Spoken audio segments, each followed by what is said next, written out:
Upon the UK's entry into World War II, King George VI gave a speech on the radio informing his citizens of the situation, addressing their fears. Today we will be annotating this speech as if to write a rhetorical analysis on it. We separated it into 5 chunks based on the changing purposes throughout the speech. Our what's in order are console, contextualize, explain, rally, and assure.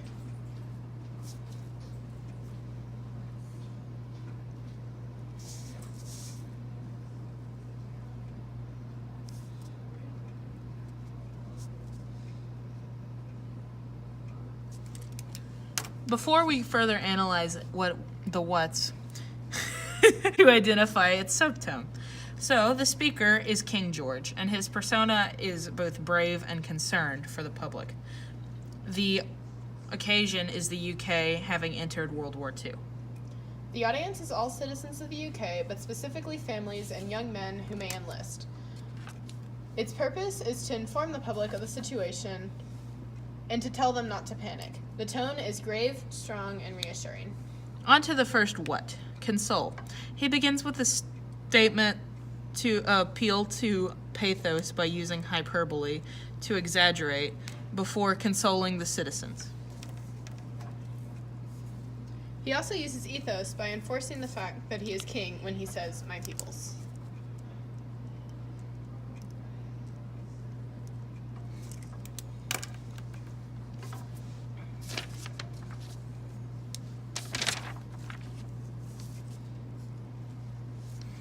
On to chunk 2. King George VI contextualizes his speech by making a claim about the situation. This clarifies for the audience what is happening. In the second paragraph, he uses the passive voice to shift off of the countries that the UK is fighting.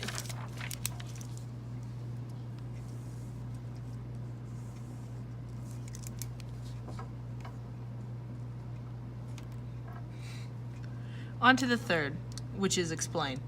King George does this by making another claim using personification and ethos. The claim sets up what he is discussing in this passage, and the personification makes the principle, which is mentioned in the second paragraph, seem even more simplistic. The pathos is a scare tactic as it tells the audience the worst case scenario and why they should avoid it.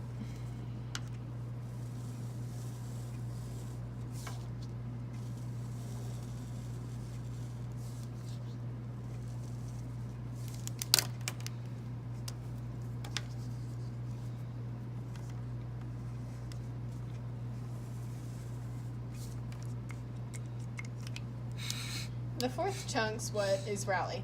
He rallies his people by building his ethos, by including himself among them, causing him to seem more trustworthy. He also appeals to the audience's values by mentioning their shared commitment to God.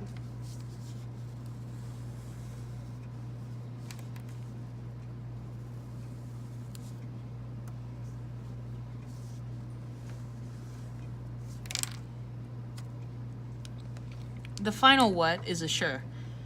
In the smallest chunk, he assures the audience as to how far they must go. Sorry, I can't talk.